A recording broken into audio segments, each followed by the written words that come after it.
আমার বাচ্চারা ওদের সেভিংস মানি আমাদেরকে দিয়ে দিয়েছে। এইবারের পার্টিসিপেশনটাতে আমরা ফিল করছি হচ্ছে দিস ইজ মোর এঙ্গেজড, মন থেকে করছে। একটা হচ্ছে যে প্রবলেম দেখছে, আচ্ছা ঠিক আছে আমরা অ্যাবিলিটি আছে একটু কন্ট্রিবিউট করি।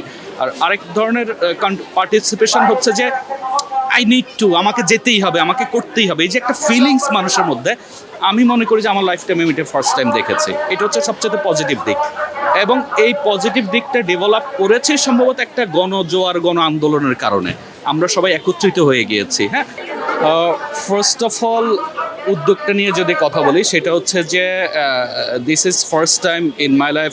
আমরা অনেক প্রবলেম দেখেছি এর আগেও, এবং অনেক মানুষের কন্ট্রিবিউশনও আমরা দেখেছি, আমাদের নিজস্ব পার্টিসিপেশন, অন্য মানুষদের পার্টিসিপেশন দেখেছি। বাট এইবারের পার্টিসিপেশনটাতে আমরা ফিল করছি হচ্ছে দিস ইজ মোর এঙ্গেজড, মন থেকে করছে। একটা হচ্ছে যে প্রবলেম দেখছে, আচ্ছা ঠিক আছে আমরা অ্যাবিলিটি আছে একটু কন্ট্রিবিউট করি।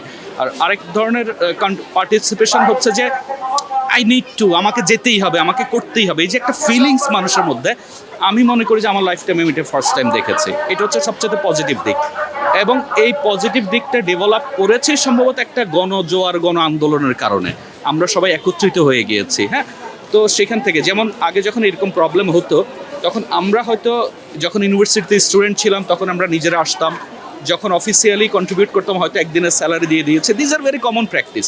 বাট এবার আমরা যেটা করেছি সেটা হচ্ছে যে, যেমন আমার বাসায় যেটা হয়েছে, আমার বাচ্চারা ওদের সেভিংস মানি আমাদেরকে দিয়ে দিয়েছে, দিয়ে ওরা মন খারাপ করছে বন্যার পরিস্থিতি দেখে।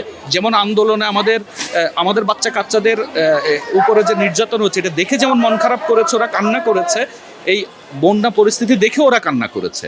So this is the development, এবং ফলে আমরা ওদেরকে নিয়ে এসেছি কেন, সো দ্যাট ওরা এই যে আমাদের একটা জাতীয়তা বোধ, এই বাঙালিত্ব, ওরা এটাকে ধারণ করবে, মানবিকভাবে বড় হবে। কারণ আমাদের এখনকার যে লাইফ স্টাইল দেখেন, মানবিকতা তো অনেকটা হারিয়ে গিয়েছে। So these are the opportunities, এটা কিন্তু এখন যেটা শিখবে ওর লাইফ টাইম এটা কিন্তু ক্যারি আউট করবে। সো এই কারণেই আসা। আর এইটার সম্ভবত এই জিনিসটাই আমাদের যে গভর্নমেন্ট, নতুন গভর্নমেন্ট, আমাদের সবচেয়ে বেশি প্রত্যাশা থাকবে যে আমাদের সংস্কৃতির যেন এইভাবেই থাকে, আমরা যেন সবাইকে এইভাবেই এগিয়ে আসি, এইটাই হলো এক্সপেকটেশন। এবং আমরা বিশ্বাস করি এটা সম্ভব হবে যদি আমরা সময় সুযোগ দেই অ্যাকচুয়ালি। কারণ government actually over the night কিছু করতে পারবে না, আমাদেরকে বুঝতে হবে। কারণ আমাদের আশপাশে এখন আমরা সবাই দেখি গত 15 বছর 16 বছরে যত বঞ্চিত আছে সব কিছু এট এ টাইম চাই, সবাই আন্দোলনে নেমে গেছে। তো this is shouldn't B the way. কারণ হচ্ছে যে অনেক এত বড় বড় ফাঁকা রয়েছে, যেগুলোকে গ্যাপ মিটিয়ে ছোটো জায়গাগুলোতে সলভ করতে হবে। সো নিডস টাইম, বাট আমরা বিশ্বাস করি, আমরা আশাবাদী।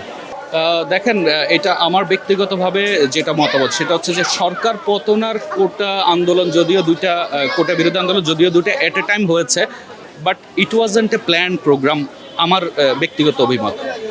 কোটা বিরোধী আন্দোলনের যখন আমাদের ছাত্ররা শুরু করলো, তারপরে গভর্নমেন্ট যেসব তাদের এগেনস্টে ইনিশিয়েটিভ নিয়েছে সেইটাই মানুষকে অনেক বেশি ইমোশনাল করে ফেলেছে to engage with those our child's.